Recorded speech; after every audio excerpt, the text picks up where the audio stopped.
Hey guys, welcome to today's video, and today we're going to carry on what if Kid Vegeta had come to Earth. So where we left off, the Dragon Balls had been gathered and they were about to make their wish. So I won't say that Vegeta wishes to know more about the Saiyans that are still alive, because at this moment in time, I think including Broly into the original Dragon Ball series, he's too OP. He will just annihilate anything and everything that comes near him, and it won't make for a good story. So we will have Raditz wish back Bardock to be alive on Earth. So Bardock appears before them, visually confused. He doesn't know what's just happened. The last memory he has is of Frieza obliterating him. So he talks to Raditz, and he is informed that it's years later after the destruction of planet Vegeta, and he is on Earth, where they track down Kakarot and have begun to train, hopefully one day to become strong enough to defeat Frieza. Bardock smirks and says, "So, how am I alive?" And Raditz just lets him know about the Dragon Balls. He turns and he sees Goku and says, "Kakarot, my son, I'm so glad that you survived." And Goku just looks on at him and says, "I guess you're my dad then?" He says, "Yes." So there's not really much there. Goku, honestly, it doesn't really bother him knowing his dad or not at this point, but that is something that will come in time. So now Roshi tells them that they need to carry on their journey, but Raditz wants to spend a bit of time with his dad, so he heads off to Capsule Corp with Bardock, while Vegeta and Goku head out on their journey. So eventually they come into 3 travellers that have been scamming people basically, and they engage in a fight with them in the woods. Who do you think it is? Well, of course it's Tien and Chaozu, but the third, it's Krillin. So being unable to find Master Roshi, he had to settle for second best and find Shen, the Crane Hermit, and training with Tien and Chaozu, he became incredibly strong. So Shen has focused on drawing out Krillin's blind strength, his power. So he has gotten very powerful, but he's not as tactical, not as smart as what he would be in canon. So Tien fights Vegeta and Krillin fights Goku. So both Tien and Krillin are actually beaten down pretty badly. This is because, well, Vegeta is, well, he's Vegeta, and Goku is a lot stronger than what he was in canon. But the two of them, their strength has impressed Vegeta and Goku, and they just move on. But this encounter has driven the two humans on to get stronger and stronger. So it comes time for World Martial Arts Tournament. So we're going to skip the preliminary rounds and go straight to the finals. So Tien will fight Yamcha, Krillin will fight Raditz, Vegeta will fight Jackie Chun, and Goku will fight Chaozu. So Yamcha and Tien's fight is a lot more intense, both of them being incredibly stronger. So Tien already was a lot stronger than Yamcha in canon, but now Yamcha is incredibly more powerful after training with the others. So Yamcha, I'd say that he'd be about as strong as what Tien was in canon, and Tien, he's actually immensely stronger after seeing the gap between him and Vegeta. So Tien eventually just wins. So Krillin does manage to give Raditz a bit of a run for his money, but it's not enough. Raditz far surpasses Krillin in every single way and just rings him out. So now Vegeta versus Jackie Chun.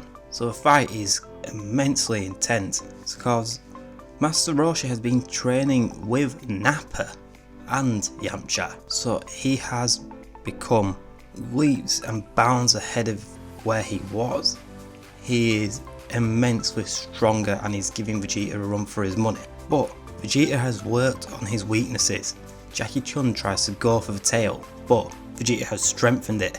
He is not falling for that same trick twice, and uses this Jackie Chun holding his tail to chuck Jackie Chun to one side, who, as he's about to get ringed out, he fires a Kamehameha wave, stopping himself from going outside of the ring, landing next to Vegeta and kicking him in the head. Vegeta quickly bounces back and charges him with a flurry of incredibly quick and powerful punches. This is something that Master Roshi was not expecting. He did not expect the speed and agility to become as developed as what it is. So now Vegeta uses this and just forces Jackie Chun out of the ring. he has respect for him, so he does just shake his hand, says hopefully we'll get to fight again.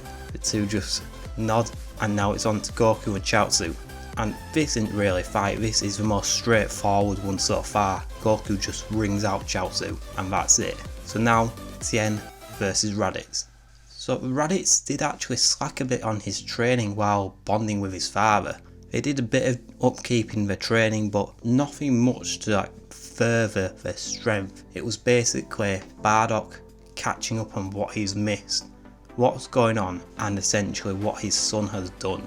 So Raditz is still about the same strength he was in the previous tournament, just a little bit stronger, and this comes to Tien's advantage.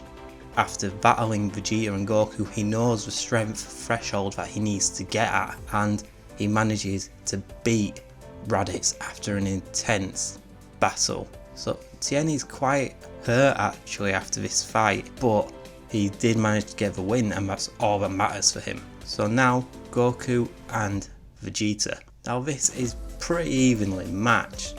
They've been travelling together, they know every part of each other's strategy, their speed, their strength. They know each other inside and out, and this is pretty much a bit of a downfall for the both of them. So they're just exchanging blow for blow, and it is essentially just a bit of luck that allows Vegeta to swipe Goku's legs and quickly push him out of the ring. And there's nothing more to say, it was the most even fight that you could imagine in the Dragon Ball universe. So now Tien versus Vegeta.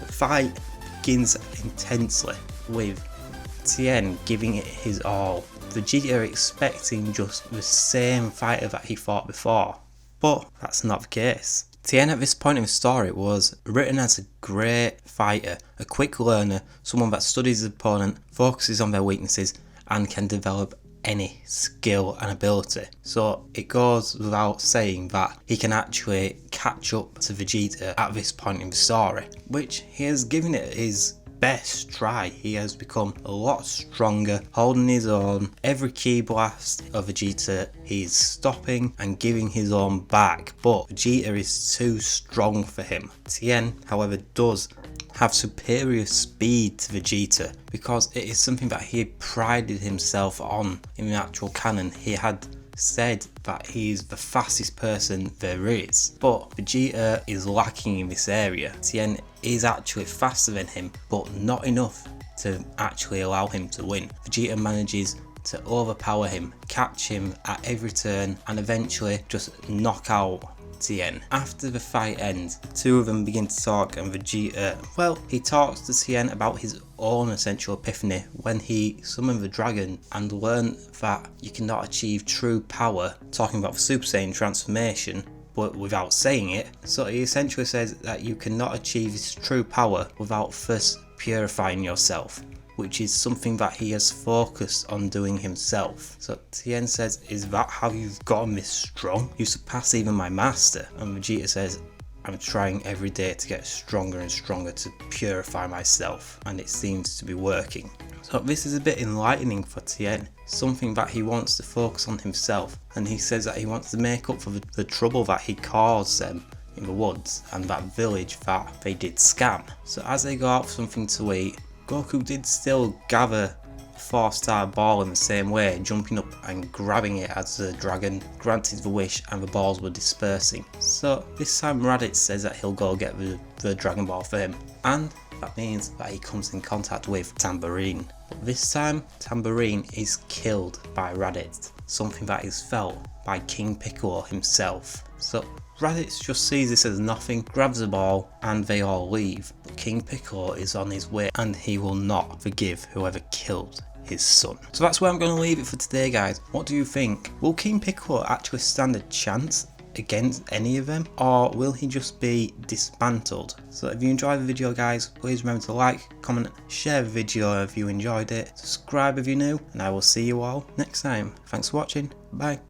Time to end it.